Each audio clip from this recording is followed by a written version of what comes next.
As I mentioned before, I am the statewide deafblind specialist, but I'm also the education specialist with the Minnesota Deafblind Project. And Krista reminded me to remind you all that in my role as the education specialist with the Minnesota Deafblind Project, feel free to reach out. Contact me if you have questions, even if you're like, oh, yeah, I think we already talked about it before, but I can't remember. Okay, there's like a billion things happening at the same time. Please do reach out anytime, because it tells me it's good for me to hear from the field what's happening, because that kind of drives some of our topics and some of the information that we have on the website with the Minnesota Deafblind Project, as well as the resources that we produce. So I just wanted to encourage you to keep reaching out and asking questions. So today is about writing deafblind impact statements and infusing IEPs. So because we have some people who are newer or who may be representatives, and as I've mentioned before, just because you're a representative doesn't mean that you're assumed to have to be the expert for your district or for your region. Because I remember being a representative on the statewide deafblind community of practice, and sometimes I felt a little bit nervous because I thought, oh, I'm supposed to be that expert. You don't need to be. What we really want you to be doing is the person that says, hey, contact Ann. Hey, contact Brandy if you've got a child that needs to be connected. So you're just kind of the person that helps us make those connections across the state. Without you, we can't really get the word out there. And we do hear from time to time, I've never heard of the Minnesota Deafblind Project. And so we want to keep working on pushing out that information. Okay. Today's goal, I was a teacher before for many years. If you don't know me, I was a teacher of deaf hard of hearing for 30 years prior to taking this position in July 2019.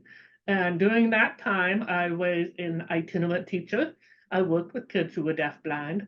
I also worked at a charter school.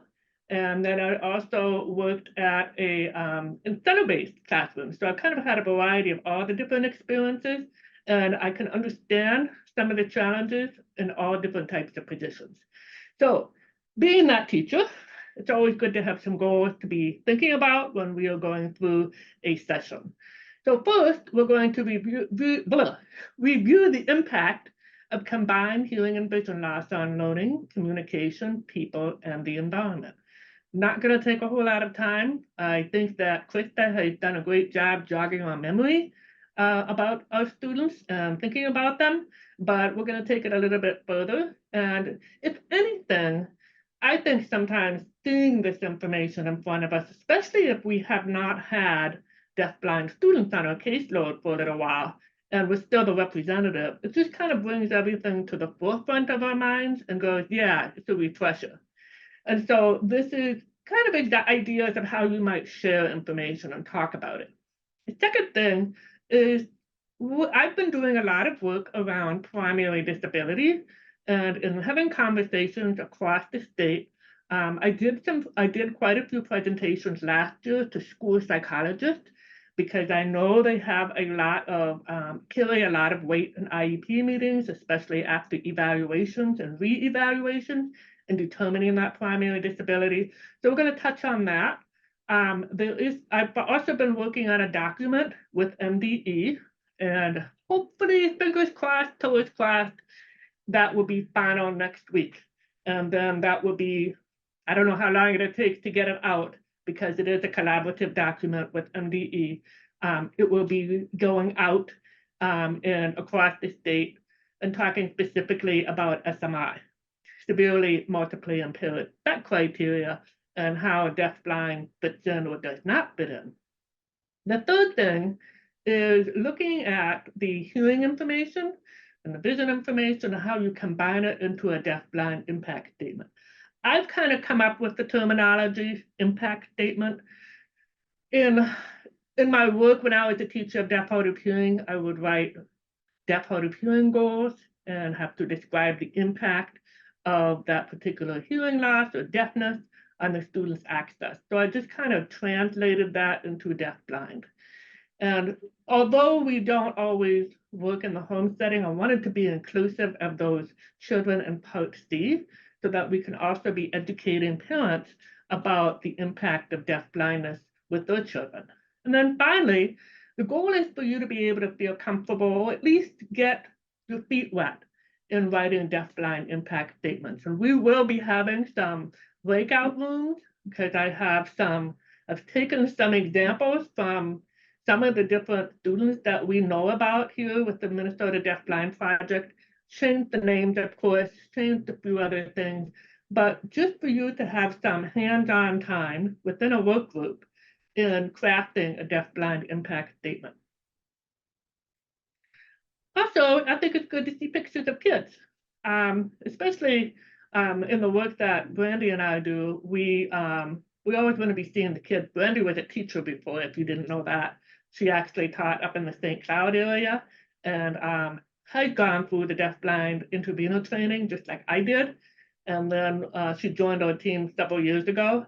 But Brandy has been a star in gathering photos of our students. So the pictures that you see in this presentation, and several of them in Krista's presentation, are actual Minnesotan deafblind students, which I think is super cool. So you might recognize some of them and like, oh, that's my student, or I know of that student. So we want to show the wide spectrum of students that we have here in Minnesota. There's not one deafblind person that we think of.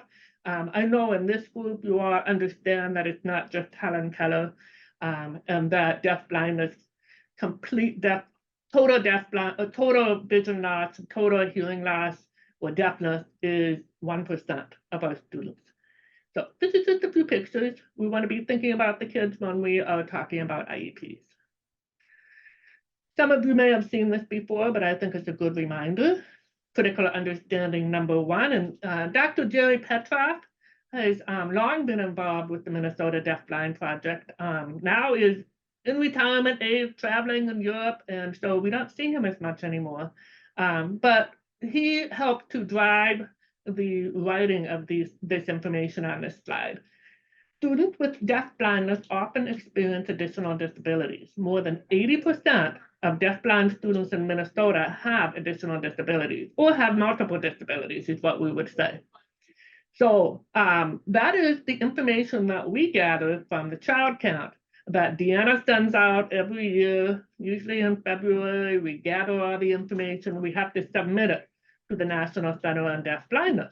That helps us to get an idea of what the students' population is like here in Minnesota. Are we identifying enough students? Although they have multiple disabilities, it is really important that deafblindness must always be considered as the primary challenge to access communication and learning, because approximately 80 to 90% of sensory information is compromised or missing with both hearing and vision loss. That includes kids who have mild hearing loss and low vision that just barely meets criteria. Is still not the same as being hearing sighted. Sometimes we hear people say, well, I yelled his name, he heard me.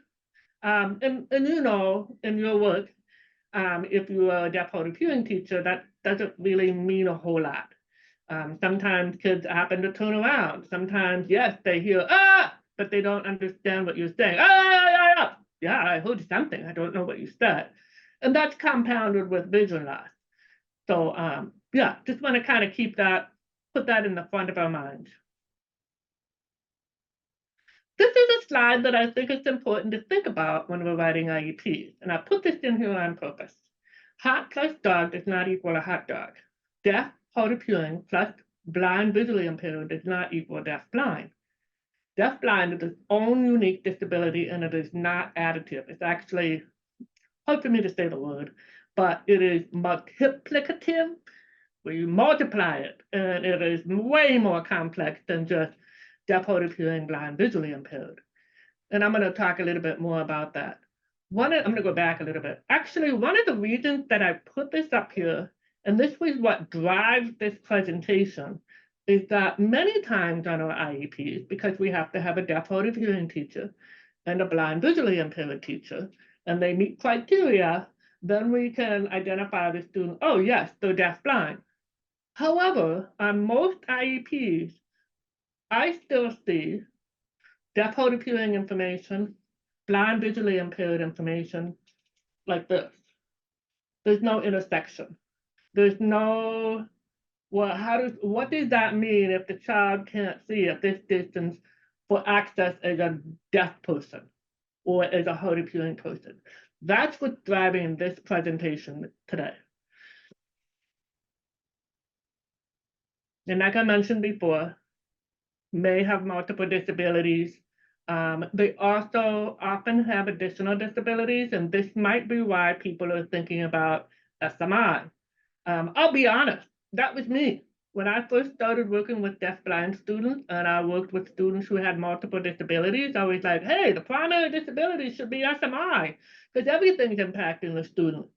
But we who are deaf, hard of hearing, and blind, visually impaired teachers, we know that if the student doesn't have access, that means they're not fully able to process that information. And yes, the student might have cognitive disabilities, but maybe they would not be as impacted if they could actually see and hear or have more access. It's never going to be exactly the same as a person who is sighted and hearing, but maybe they would have more. And when you have more information, you can understand more. Just like Krista said this morning, is that often we have information that's coming at them, it's compromised or it's missing. It takes longer to put the puzzle together to make sense out of it. That's why we give more wait time. And that's why we patiently give them time to process it and put it together. Now we add in multiple disabilities. I've had students that could not smell.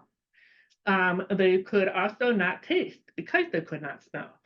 Then you're down to, I had one student that was completely blind. He had so many ear infections. He had mastoidectomies where they went in, they scraped to get rid of that the infection again and again and again. He couldn't taste, he couldn't smell. He had proprioceptive, he could walk, he could move in his environment, but instead of 7 senses, we're down to maybe 2 or 3. That's significantly limiting. So as I mentioned before, in Minnesota, about 80 to 85% of our children and youth have multiple disabilities here in Minnesota, and that's reflective of the national average as well. So I wanted to kind of give you a little peek into the SMI checklist. I don't know if you have been in meetings where you see that, so I'm going to click that and do a quick screen share, a new screen share. It looks like it's following. So here, a lot of people will take a look at this, and I remember being that teacher and looking at it and going, oh, okay, deaf, hard of hearing, blind, visually impaired, physically impaired, DCD, severe to profound, yep, SMI should be the primary disability. There's nothing on here that triggers people to go, and this is what I talked with who was a psychologist last year. They said, we don't have anything that's telling us we should be considering deafblind, even though deaf, hard of hearing, and blind, visually impaired are checked. So that has led to some of the discussion about what that checklist should look like, because, and I'm going to share this screen to see if it's still tracking. It is. In IDEA, it says under the multiple disabilities criteria, it says multiple disabilities does not include deafblindness because it is recognized as its own disability category. And that's what I'm saying. Again, a child may be very involved medically, may have a lot of issues, cognitive development. We still need to be, if they have hearing and vision loss, the primary disability should be deafblind. Now, there are people who say, okay, but here's the issue. I'm going to show I'm going to take this off the screen and then reshare this with you. They say, here's the issue. they can't get services if we don't have SMI as the primary disability. That's not true. What it means is that the door, anytime we identify a child for special education services, it's dependent on their needs, right? So if they have needs in the area of OT and PT, those go on the IEP, even if the child's primary disability is not physical and health disability. The reason that we want to identify deafblind as primary is that it opens the door to discussions about what are some other supports, what are some other strategies that we need to be using. It can even open doors to county services as well, or some other services that are in the state of Minnesota that are deafblind specific, including intervenor services. So it doesn't mean that you have students on your caseload or in your area that don't have deafblind as primary. That means they're not going to get those services. No, but the whole point is to highlight the need. Okay, so SMI or deafblind is the primary. You can hear me now. I'm kind of shouting it from the rooftops. Should be deafblind primary as often as we can do that. It's going to be, you're going to receive some questions. I'm hoping that the document, the Q&A document that comes out soon, will help special ed directors, because when I was working on this with MDE, that was one of the questions I asked. So what is the most valuable document or guidance that is helpful for administrators? Because we have to have the whole team involved. And it also comes back to educating the families too. So primary disability, highlighting the fact that children need access to people, the environment, communication, and learning. And then, like I mentioned before, it emphasizes the access needs. It does not mean that the child does not have co-occurring disabilities. It highlights the need for access. Therefore, IFSPs and IEP PLAAFPs, as well as evaluation and reevaluation summaries, should reflect critical understanding number 2. Okay? So on the IEPs, in your PLAAFP, in your summary, yeah, you're going to have deaf, hard of hearing, you're going to have blind, visually impaired, but you got to have something about deaf-blind, though, the impact of that on the child's learning.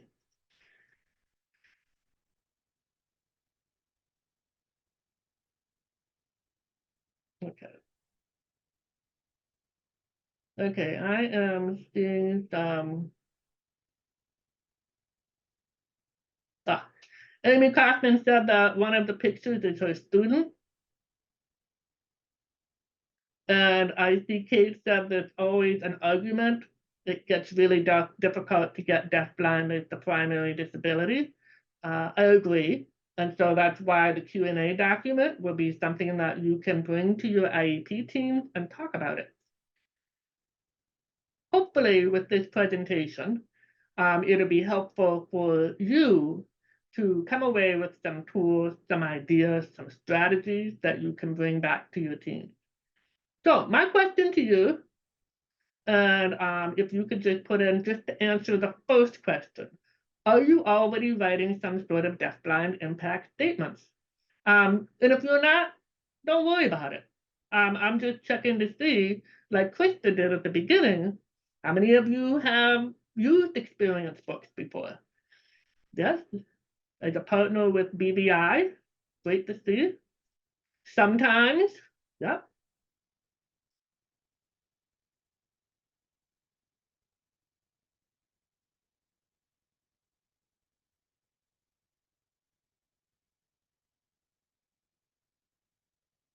Some people have, some people have not. Some have seen them before, maybe, but they have not yet written them on their own. TVI, the teacher of visually impaired, writes many that they use as a template. That's what I'm hoping to share with you all, that you would have some sort of a template that you can share with your team. Okay, and the second question is, why do you think IEP deafblind impact statements are needed. Just thinking about what we have that I've talked about earlier, if you could put it into words, because sometimes it helps to write it down, to say it, because then it becomes more of an elevator speech, so to speak. And then you are better able to share that information because you have a way of articulating it. So why do you think, if your team is saying like what Kate said, there's a lot of pushback, what is it that we just covered that would help you to create a statement that says, hey, we really need to be writing a deafblind impact, well, not that yet, but thinking about if we have primary disability as deafblind, if it's possible, even if it's not possible, why would an impact statement help maybe start that conversation? All team members need to understand the communication barriers. It impacts all areas.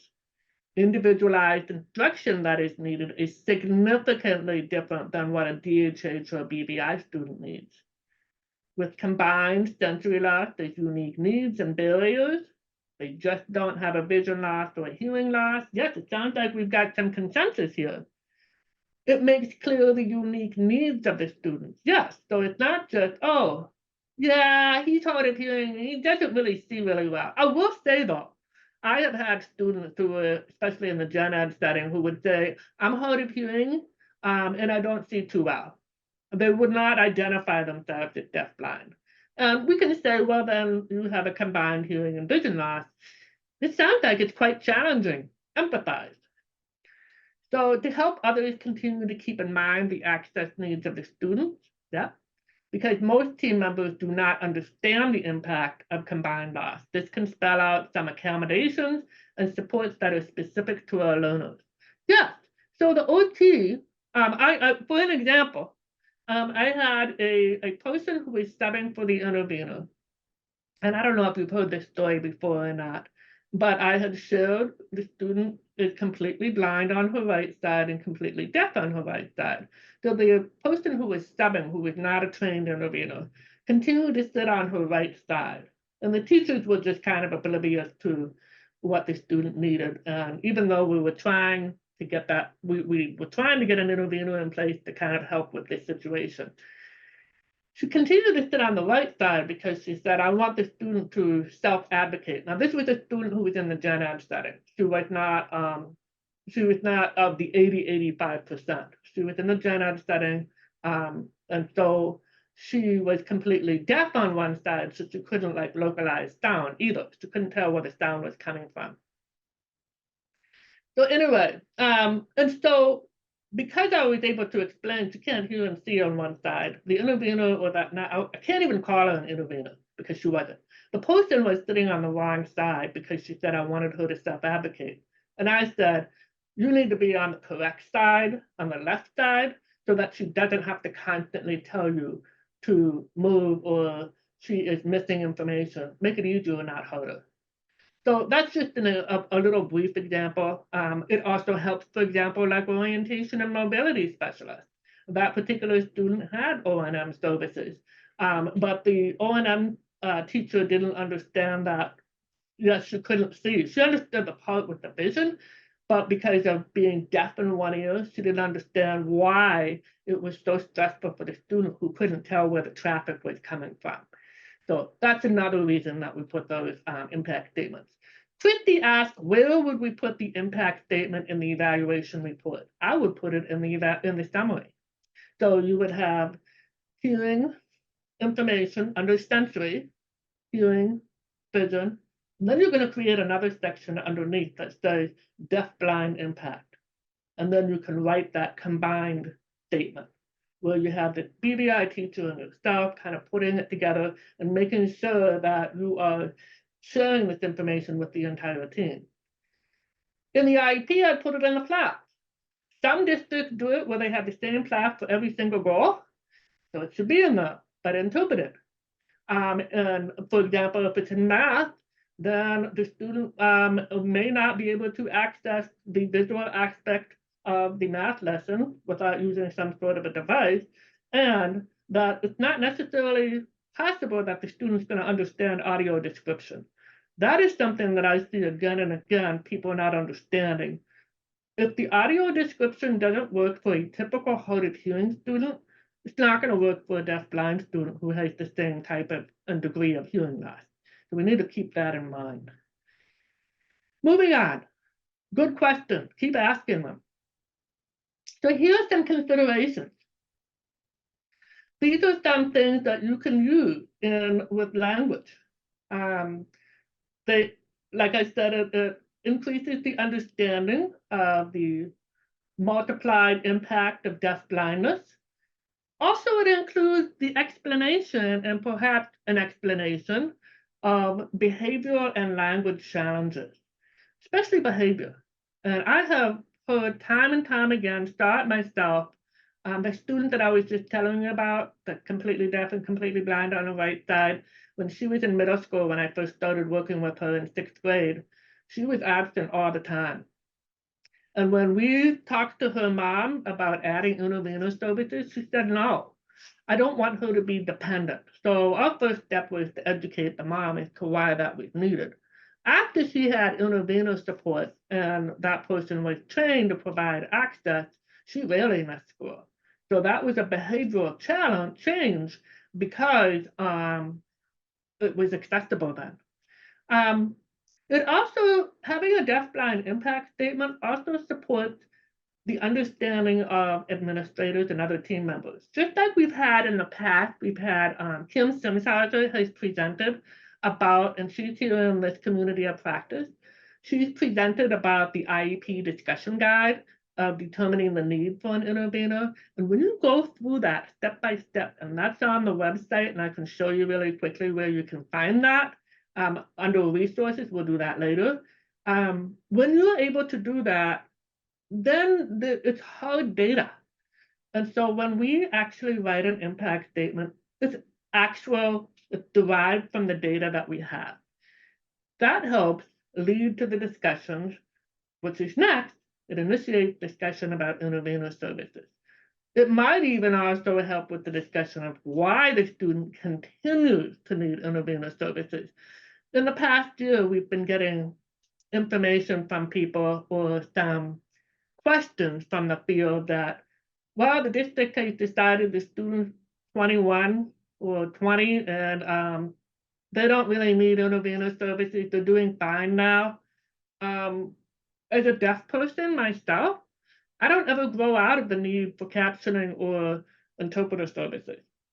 And so this also can help support the conversation about why support services are still needed, even when the student is aging out. And finally, it can help us.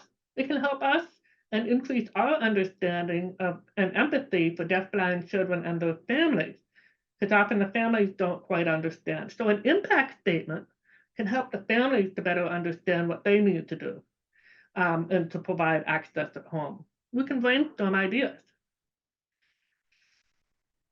All right, we're going to go ahead, and Amy, I know this is your student too.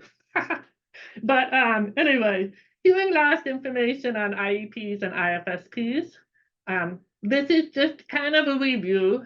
I know some of us are deaf hard of hearing teachers, some of us are blind visually impaired teachers, and some of us are neither. And so what this does is it provides a brief summary of medically verified hearing loss. That's what's required by law.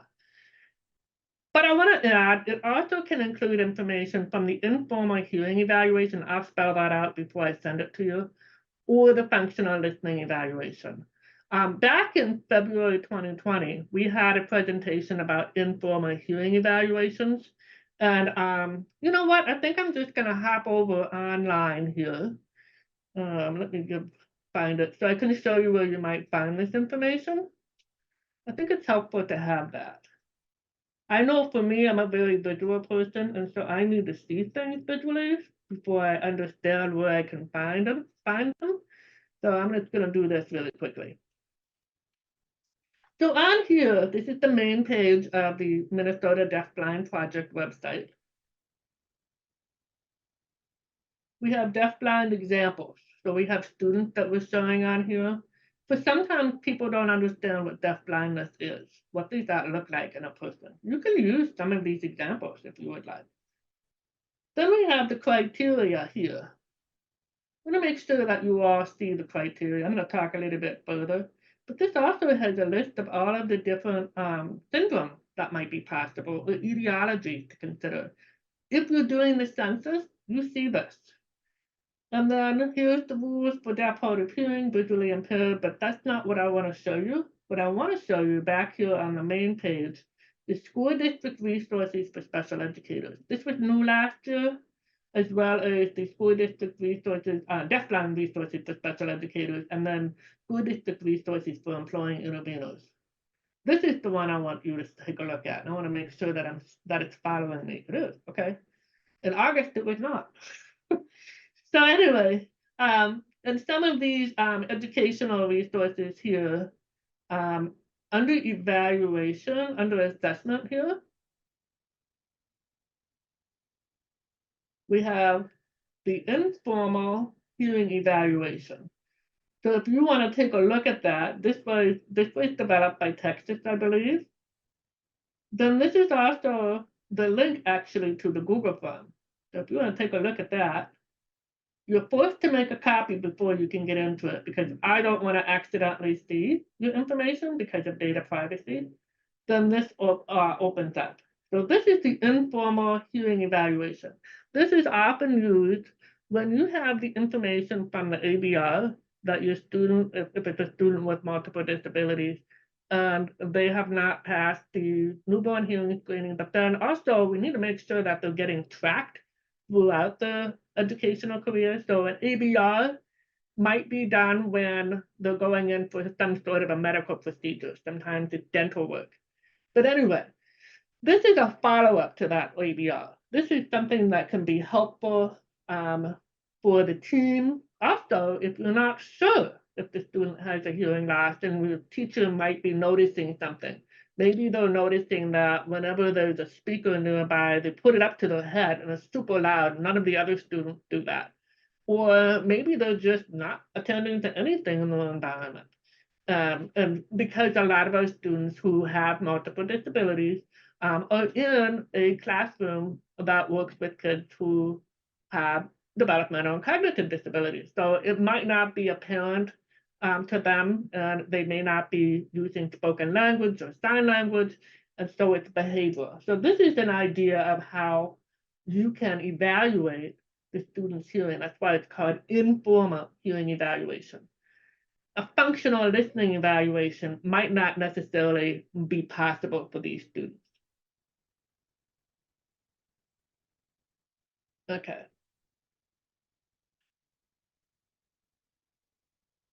All right.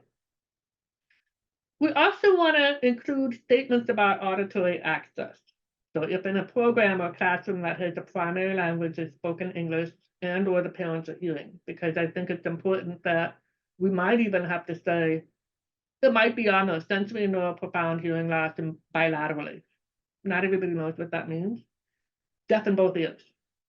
Plain language. We might need to put that in though. Especially for people who are still talking to kids that are completely deaf. And I did a recent in-service about that when someone is using their own speech and they're talking to a student who is deafblind and has no hearing, you're assuming that when you're speaking, that information is going into the student. It's not. So that's why I would recommend toning off your voice so you can have a better understanding of what the student is actually accessing. Vision loss information on IEPs. Brief summary of medically or verified, functionally verified vision, including medical information, but also written in parent-friendly language, meaning plain language. We have had parents reach out to us, and when we're looking at an IEP, and they're trying to understand what's in the IEP, like Brandy said, we are not advocates. We're not. So you don't have to worry that if they reach out to us, that means the big guns are coming. They're not. We're here just to support the understanding of families as well as the school team, because most of us have never had never had a deafblind student until recently, or like I always say, I didn't realize I even had deafblind students on my caseload until I'd been teaching 17 years. Looking back, I had them. Brandy will say the same thing when she was a teacher working in a classroom with kids, most of her kids with multiple disabilities. She didn't realize she had students who were deafblind until she started learning about deafblindness. Anyway, the reason I say parent-friendly language because I've seen a lot of vision reports, information that gets put in IEPs, just like hearing audiology information, but it's not written in plain language. And parents will say, I don't know what this means. I don't know what my kid can see, or I don't know what my kid can hear. And that's the responsibility of us, teachers of deaf, hard of hearing, teachers of blind, visually impaired, to make it understandable.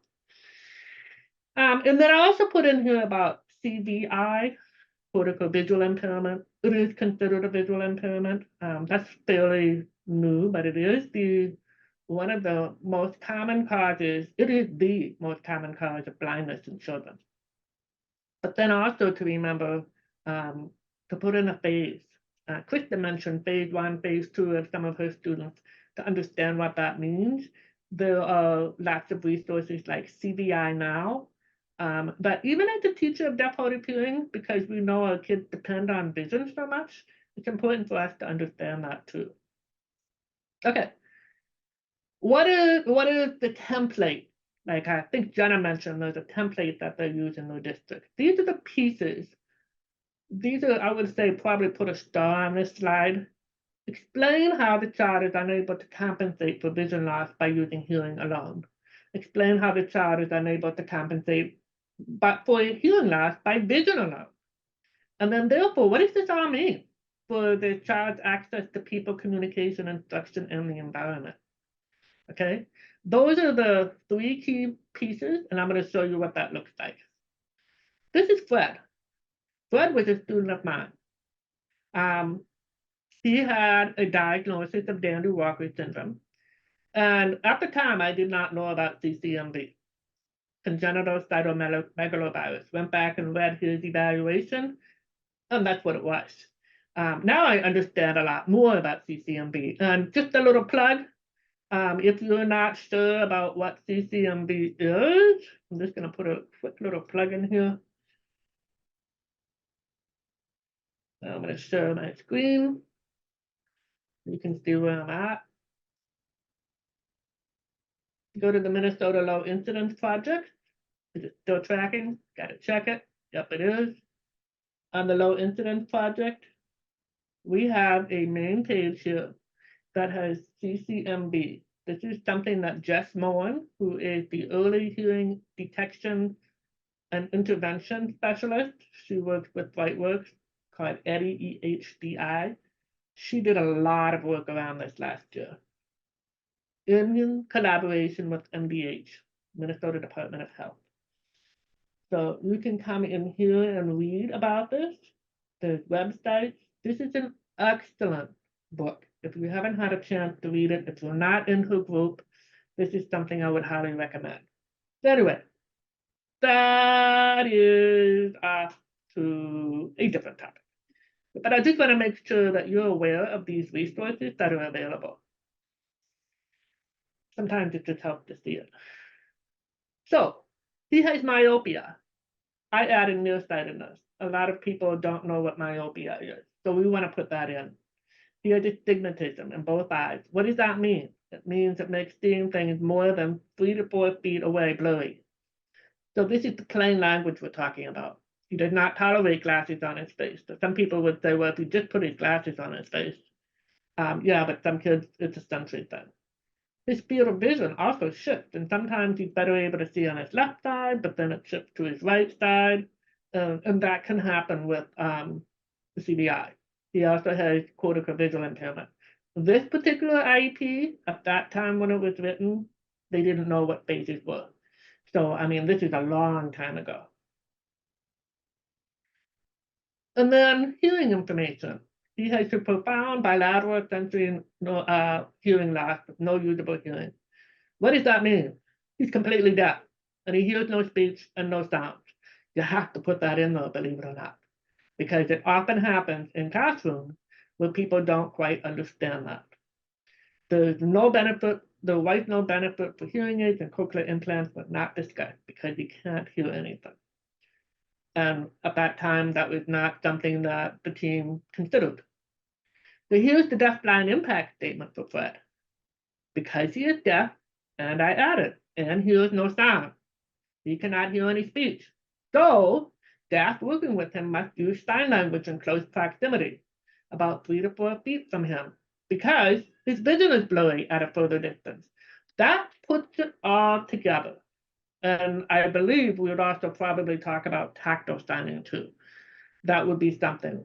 Protactile, haptics. That would all give him more information if that's something he can handle. Sometimes kids don't like the touch, so we have to figure out what kind of touch. We work with the OT for that. This means, what does it mean? Fred has restricted, limited access to incidental learning. For example, I always like to put examples. He cannot access people's facial expressions or pictures at a distance.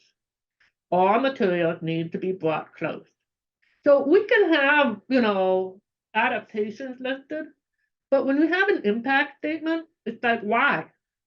If you're answering the question of why do we need to have these adaptations, it's it's not written, it's not very long, it's a short little paragraph that puts it all together. He appears to fixate on lights, he looks up on lights, and he self-regulates by tapping on his chest. Some people would call that stillness. Here at the Minnesota Deafblind Project, this is something that we've learned from Deanna and from others. Stimming makes it sound, it has a negative connotation. So rather than that, we use the term self-regulation. It's helping him to feel calm. Fred's access to people, language, and his environment is significantly impacted by deafblindness. Combined, and what is that? Combined hearing and vision loss. So he's not completely blind, but he is completely deaf. And so we have to put all that information together. Once you have that written in for him, and his hearing or his vision is stable, for him, knowing what I know now, CBR could change. So that information might change over time. But this is something that could follow him on each IEP. The first time, you have to create it. Going forward, you can use the same information. You might, if Fred was like moving on to middle school and there were different activities, I might include that, a different perspective. Now this is Tina. She was also one of my students. That's not her picture. She's the one that I was telling you about that's completely deaf, completely blind on her right side. She has a diagnosis of septo-optic dysplasia, optic nerve hypoplasia, and nystagmus. So I might not know what that means. Parents often don't know what those medical terms mean. They get the information in a medical report, somebody explains it to them, but I think we as teachers do a better job of taking that information and actually explaining it. She has no light perception in her right eye. She can't see anything. Her visual acuity is 125 in her left eye.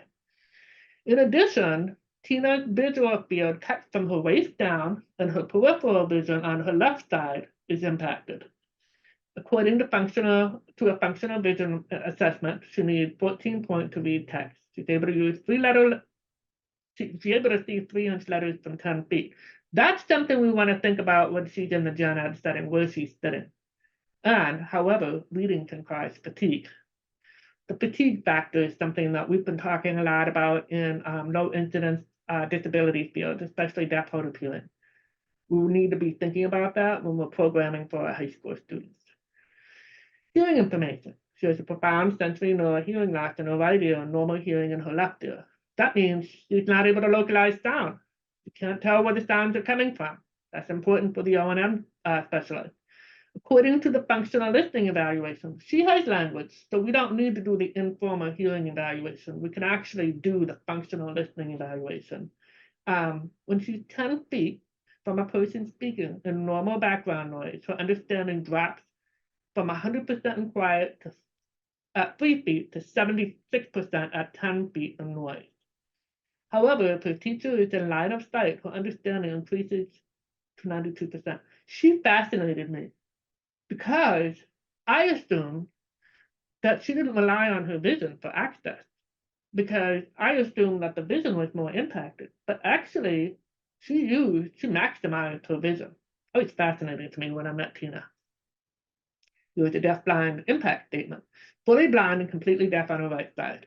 She has normal hearing on her left side. However, with unilateral deafness, she cannot localize sound. She has low vision with some cuts in her field of vision on her left side. Tina reports anxiety and stress. This is important, I think, for our students. We don't often talk about the anxiety and the stress that they feel. It can look sometimes in acting out behaviors. It can also look at sometimes when they're withdrawing too. So Tina would withdraw. And she reports anxiety and stress in new locations because of limited access to sound and vision and the inability to tell where it was coming from. For example, traffic sound, people calling her name. At a distance and a noise, particularly in social situations. Now, this was something that was important for Tina. Her access is significantly limited as she misses approximately 30% of speech and at a distance of 10 feet. So cafeteria is really noisy. Because of the combined hearing and vision loss, she experiences more cognitive and physical fatigue when listening to instruction than when, or that should be a than, when reading text for extended time. So this is a rationale for support with an intervener, and then also for strategic breaks during the day. Okay, now it's time to go into our breakout room.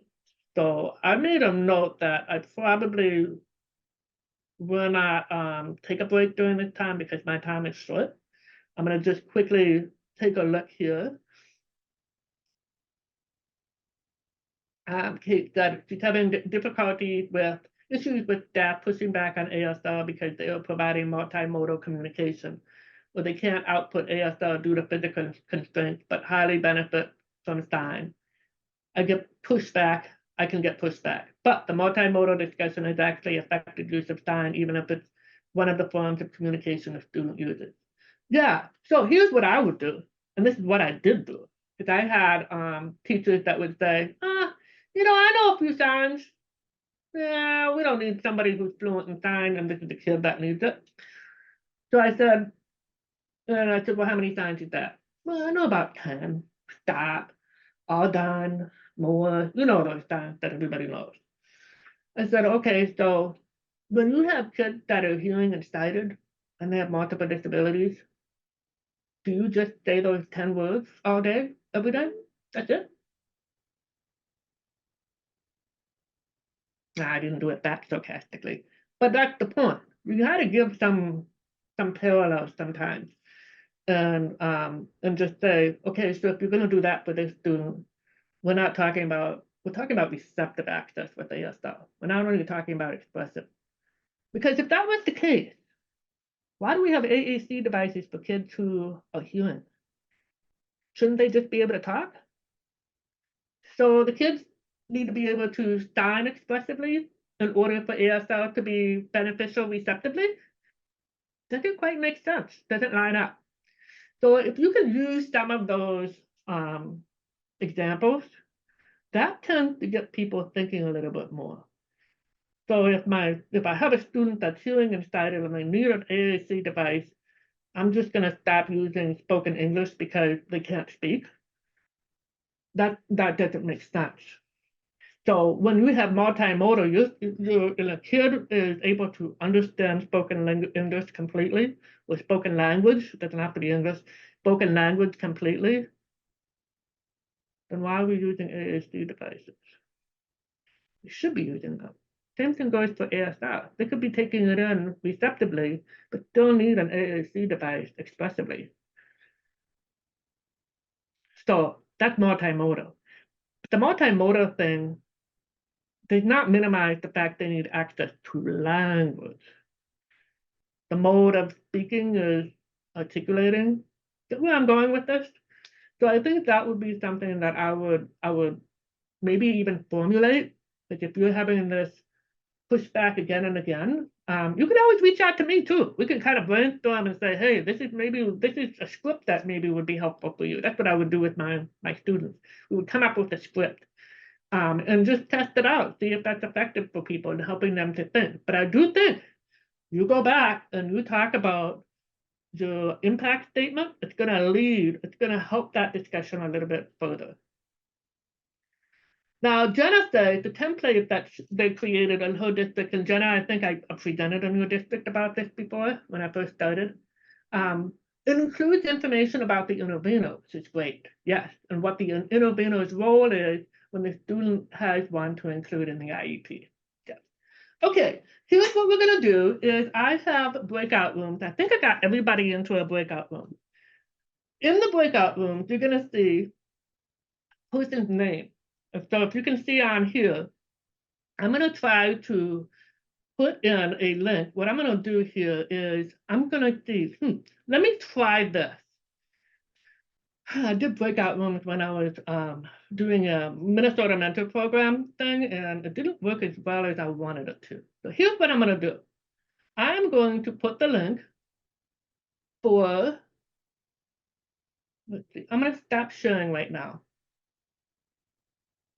Just kind of bear with me right here. I'm going to, let's see, stop it. End show. Okay. I am going to take the links here, and I'm going to drop them in the chat. And I'm going to tell you who needs to copy the link. So the first one is Sylvia.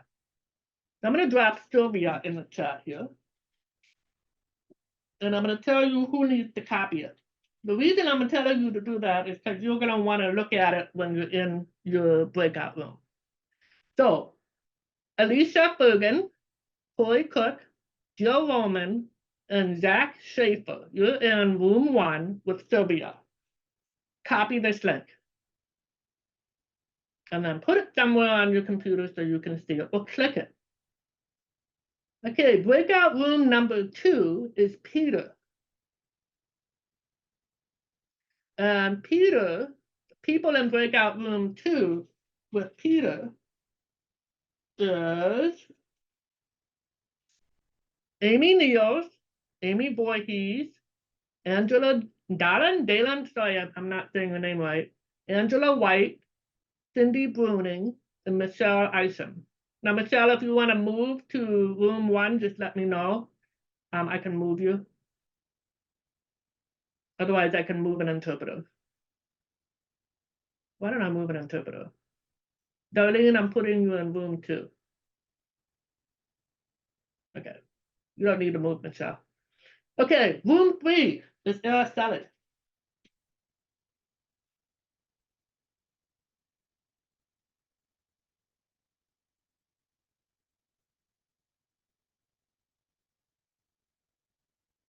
Araceli is conference room 119.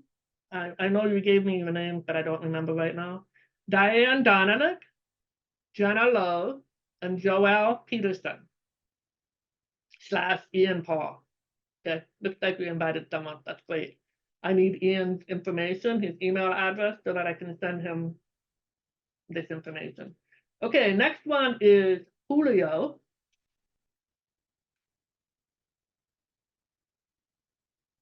And room 4 is Colin, Isabel, Kate,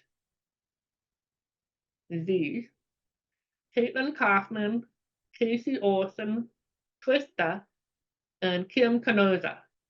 You guys are talking about Julio. Room 5 is Dorica. And that is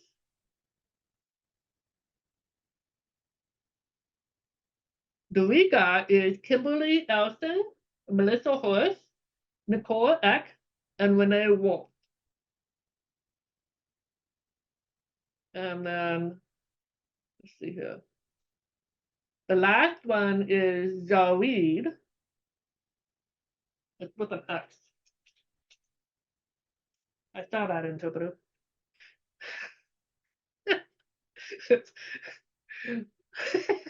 Sandy Gorham, Sarah Ludwig. Sorry, I didn't mean to call you Susan, Sarah. Shelley Sunderland and Wendy Harris. Now, if you don't have a room, I'll find out when I send everybody into the rooms, and then I'll put you in a room. And then I'll give you the link too. Kate, are you in Julio's room? Yes, you are. Anybody have any questions about which room they're supposed to be in? Amy Kaufman, that's because you came late. Amy Kaufman, I am going to put you in Arastelli's room. That's room 4. I mean, room 3, sorry. I think you came in after I had already started configuring the rooms. So Amy, you're going to Arastelli. You got that? Anybody else? All right, you're going to be in the room for 20 minutes. Here's what you're doing. You're going to be reading the information on each student that you have. Then you are going to take one person is going to be like a note taker. And you're going to take the hearing information and the vision information, and then you're going to combine it to make a deafblind impact statement that you're going to share back in the group briefly. Any questions? I want you to have a little bit of experience doing that. Even though some of you who have experience, you can help guide the discussion. So we'll be back in about 20 minutes. So around 1:23 or 1:43, we'll come back.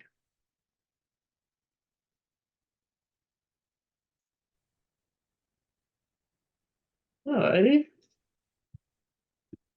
Let's get the interpreter spotlighted. Oh, there we go. All right. Welcome back.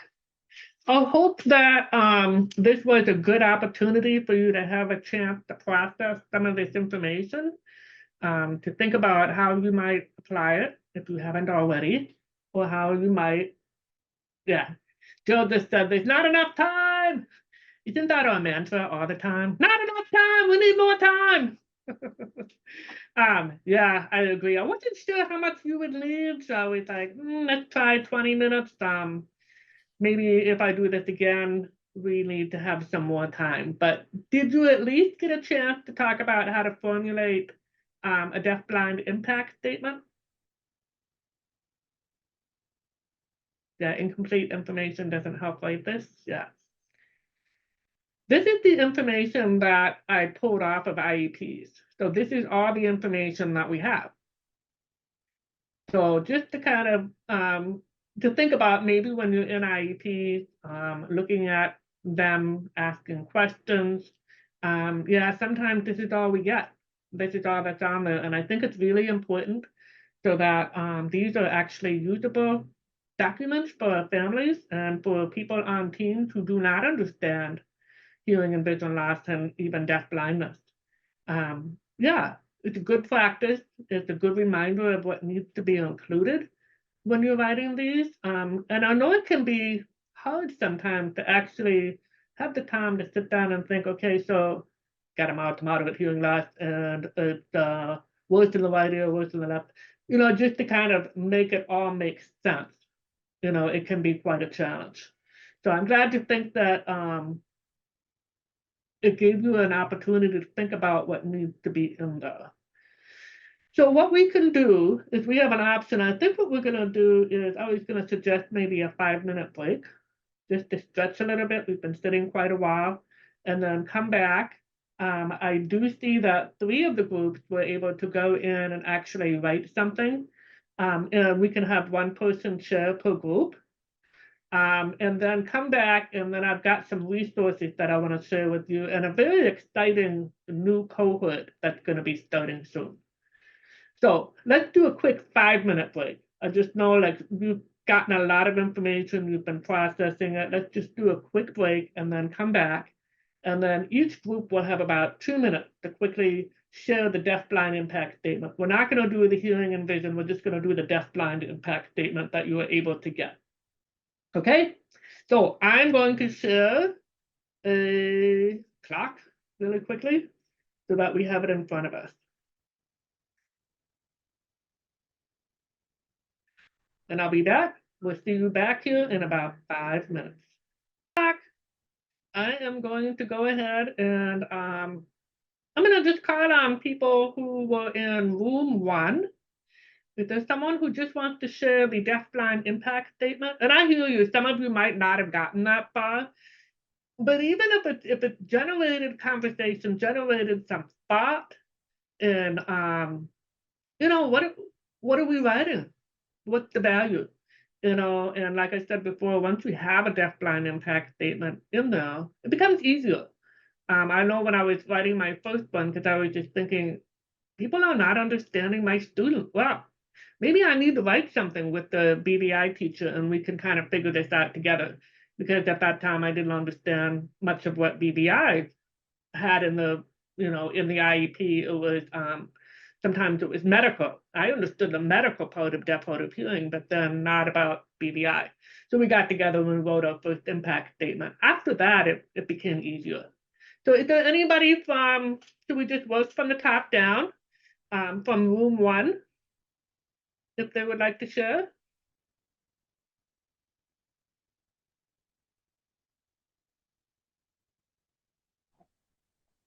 Sylvia is the name. Hi, I'm Alicia Fergan. Let me spotlight you, Alicia. I know you got a teeny tiny baby over there too. I do. Little Benjamin, he's been helping me today. He's really good at helping me learn. So we were kind of collaborating through the Google Doc and quickly drafted up something. It's not complete at all, but I borrowed a line that you started out with as for Tina in a previous doc. And basically our impact statement says, because of Sylvia's deafblindness, she has an exponential impact on the access to people, instruction, and the environment.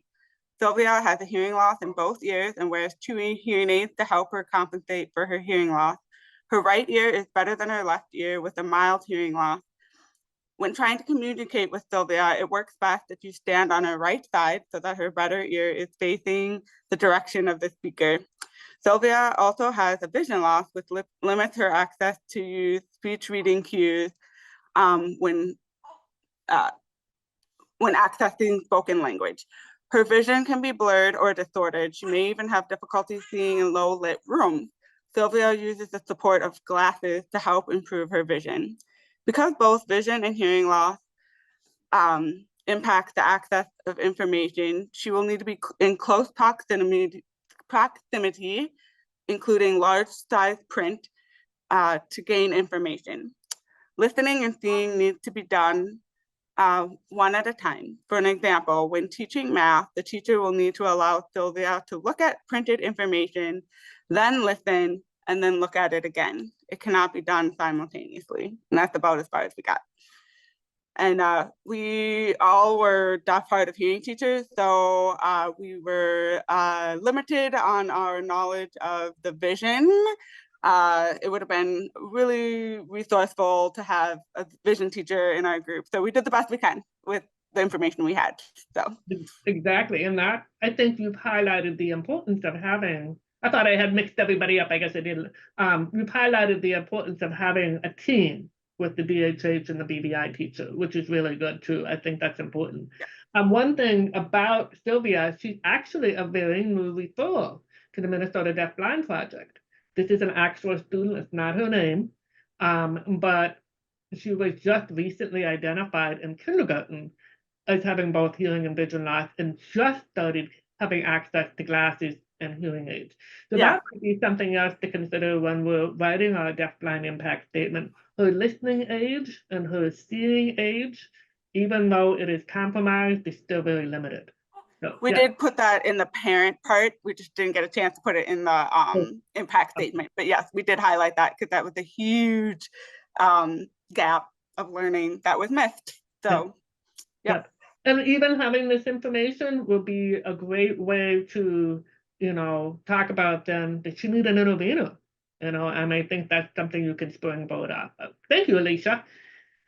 All right, next person is Peter.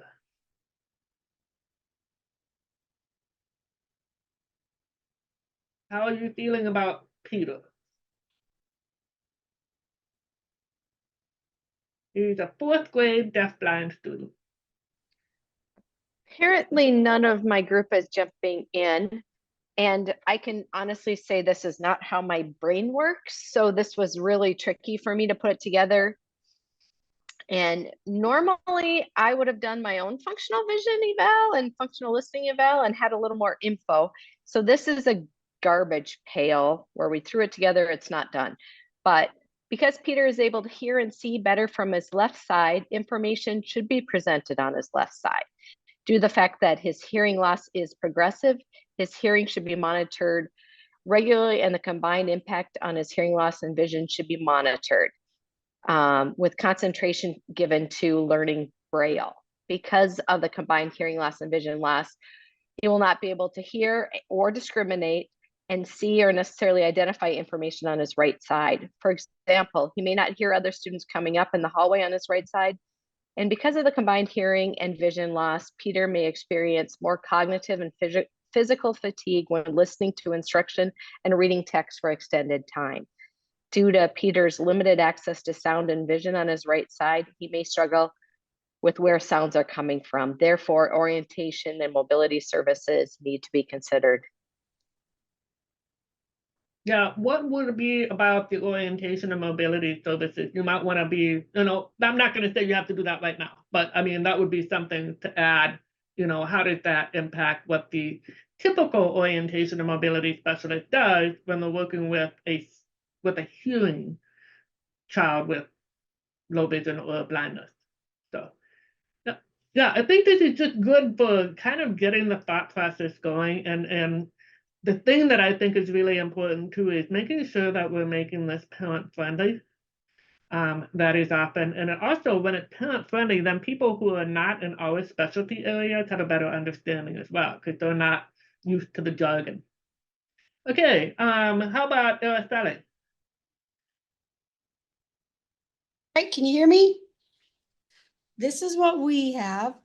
In addition to her complicated medical condition, Araceli has both significant vision and hearing loss, which negatively impacts her access to auditory and visual information as compared to her peers who are typically developing.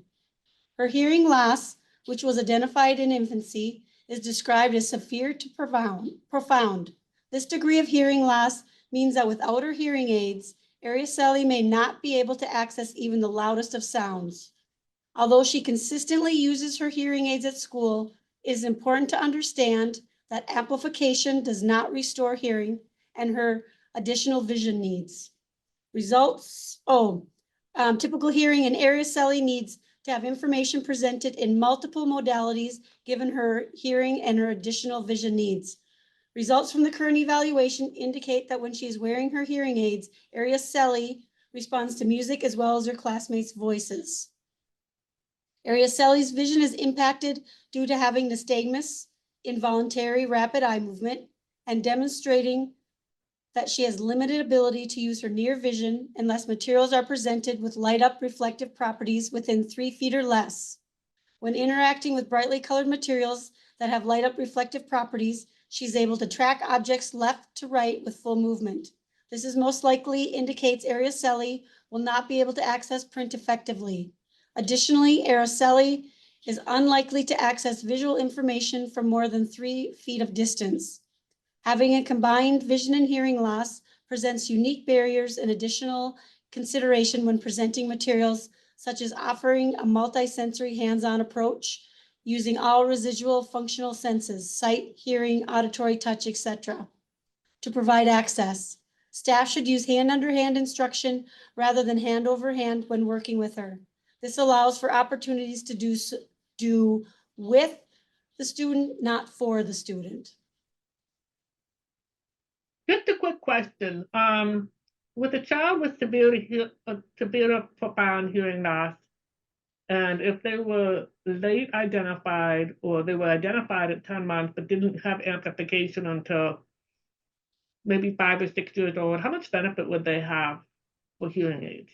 I think that's the other thing that I always want to be thinking about is say, like, okay, so this child has multiple disabilities.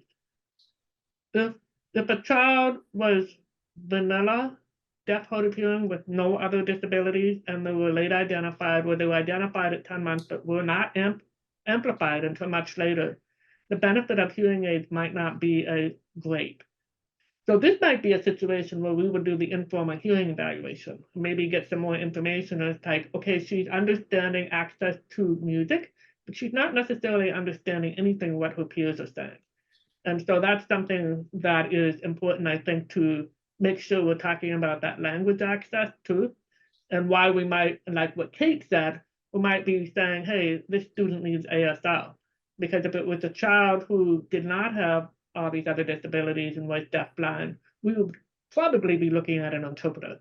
So I think it's important to just keep thinking about, you know, what it is that when we're thinking about this, to be looking at through the lens of deafblind, but then making sure that we're looking at it practically and pragmatically, I think, too. And like I said, this was not enough time.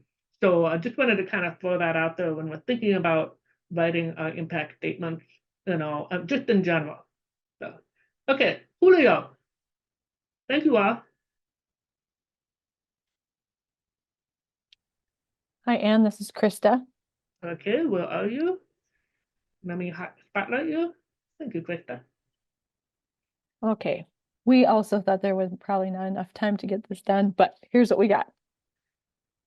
As a result of Julio's deafblindness, he has limited access to people and the environment, and he will experience a large amount of fatigue from trying to piece together visual information, since he also has no access through hearing. To access sign language to participate in the classroom, he needs to have it presented in close proximity with tactile supports and high contrast. Access to incidental information is very limited. All materials must be brought close to him. Good, thank you. Yeah, I think that the incidental information that might need to be explained a little bit more for families, but yeah, I think you hit it on how is this all impacting the student, Julio. Okay, Dorika. Thank you, Krista.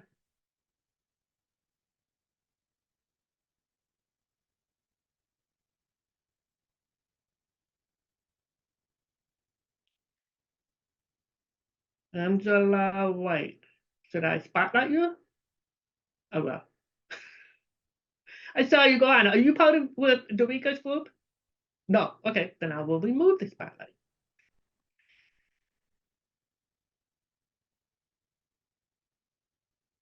I see Nicole Eckwas in here. Kimberly Elson. Is there anybody else in your group, because you were writing in here, that maybe would present? Melissa, you? Well, so hi. I don't have the statement in front of me, and so I will say I don't remember. I know Renee was in the group with us, and but I just wanted to add that we really got caught up in the semantics of what we could figure out with hearing and vision. So we really didn't get a good chance of determining the combined loss in an actual statement. We were talking about it a lot, but it was one of those things that we were like, it said total blindness and cataracts and CVI. We were trying to figure out like how that would impact her because we didn't know the student. So that was one of the things for us. Me personally was to remind myself that it's super important to write really good present levels and things in my eval. And then that way it's easier to for others, if the student moves out of district, things like that. But so I don't have the actual statement with me, but we did get caught up and we didn't get a chance to write a good statement to begin with, but we were really like trying to figure out the student. So yeah, that was my information. Yeah, and I think that's a good point, Melissa. What you're saying is that we need to make sure we have that information. And like I said, this is actually information I pulled out from IEPs that have come across. And again, it's not like judgmental or anything. It's just to get us thinking, you know. about what we need to include and how it is actually interpreted in plain language. That was something when I was working as a deaf hard of hearing teacher, you get into like the jargon of how you explain things. And then you have to like step outside and go, so if a parent who had no background in this was reading it, would it make sense to them? And I kind of think about, I follow a guy on YouTube who was a lawyer. And what he'll do is he'll read like this information that is written down in legalese. And he said, then I'm going to interpret it into English. So much like we have to do that with our stuff too. It's written in jargon because we've been trained, we understand it, but then we need to interpret it into English for people who don't have that same understanding of the jargon. So yeah, I appreciate that discussion. And then last is Zoid.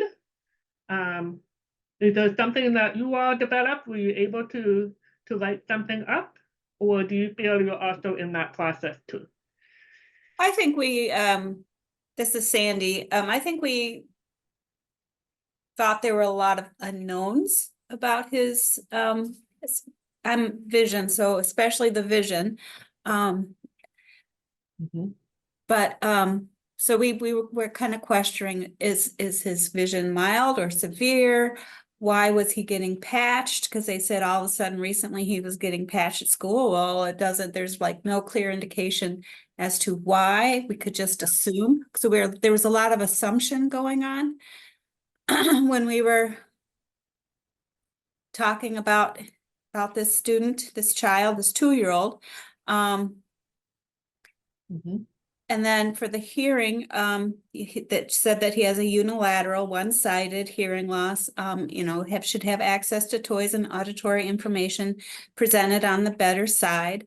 And we felt like he probably had some loss of language development at this point. So that should be a focus for him. Something about his Baha. Since his new Baha. So I don't think he had one right at the beginning. It was something that came to him a little bit later. We also said as far as the final statement, we just said, he's a 2-year-old child with combined vision and hearing loss. He has a unilateral mild to moderate hearing, was fitted with a bone conductive hearing aid at 15 months of age. And with this degree of hearing, he may not have accessed many speech sounds, especially in the ear that has the loss.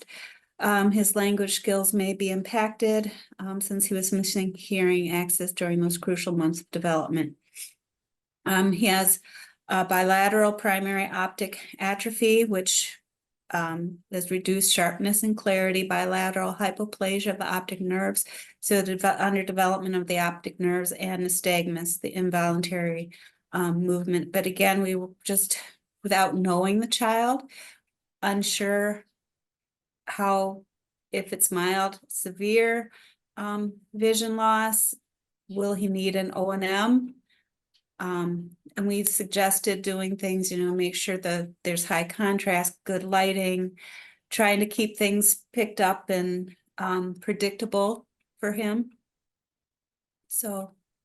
Yeah, thank you, Sandy. And I think you've emphasized that what I feel is a theme here is that we may not have enough information.